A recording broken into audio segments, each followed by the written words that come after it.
पोती होईगलाणी महानदी मुहाण तल मुंडकु विपद।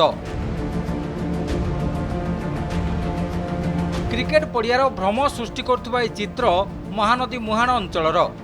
आउ किछि बाट गले बंगोपसागर में मिशिछि ओडिशार एही बड़ नदी जहाँकि बालीचर पोती होईगलाणी। जो समय नदी में भरपूर पानी रहिबा कथा सेही समय सुखिला पड़िछि।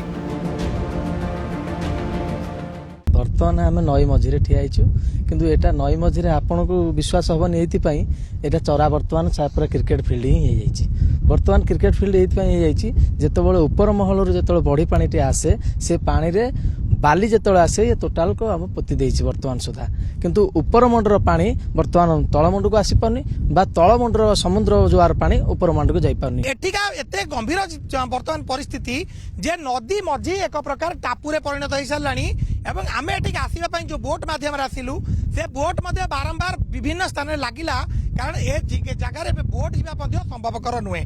तेणु कहबा कले महानदी एक प्रकार सुप्त बा सुखी जीवा अवस्था रे। छत्तीसगढ़ पानी छाड़ुनी बोली विभिन्न समय आंदोलन होउछि। बन्या पानी नियंत्रण पई नदीबंध को सुदृढ़ करने को खर्च होउछि कोटी कोटी टंका। हेले महानदी तलमुंडर अवस्था चिंताजनक।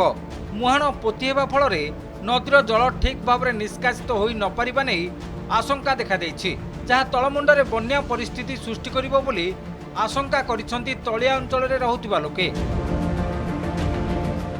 असुविधा कला आम चाष केमी कर पानी यदि माने पानी यदि मीठा पानी ना चाष केमी कौन कर चढ़ाला समुद्र मुहर चढ़ाला तापर केमी कौन आम चाषबास करूँ जब समुद्र तार ऊपर ऊपर अच्छी से समस्या पानी केमी कौन रही चाषबास कर मेन हूँ मुहाण पोती जावाई समस्याटा हूँ मुहाण पोती मुहाण ड्रेजिंग हवा दरकार ये नई उपर गोटे घाट चलती से ड्रेजिंग हवा दरकार आउ पानी जो ड्रेजिंग जदि न हम ये समस्या गुड़ा लगी रहा ए वर्ष तो बढ़ी पानी आसनी बढ़ी पानी आसते आहरी नई पोती होता। महानदी मुहाणर एभली अवस्था देखिबा परे कोटिए कथा कुहा जाई पारे सुखीजीव कि महानदी। खेल पड़ियार भ्रम सृष्टि करुथिबा ये जगह होची महानदीर मझी कई देखिले मध्य विश्वास करि परिबे नाही जे किभली एबे संगीन अवस्था कारण मुहाण महानदीर एक प्रकार पोती होइसे गलाडी। तेणु आगामी दिन में समुद्रर जुआर एवं नदीर बढ़ी पानी जो एपटे निष्कासन हो पार ना केते परिस्थिति संगीन हम ता यही जगार ही स्पष्ट जना पड़ुछि।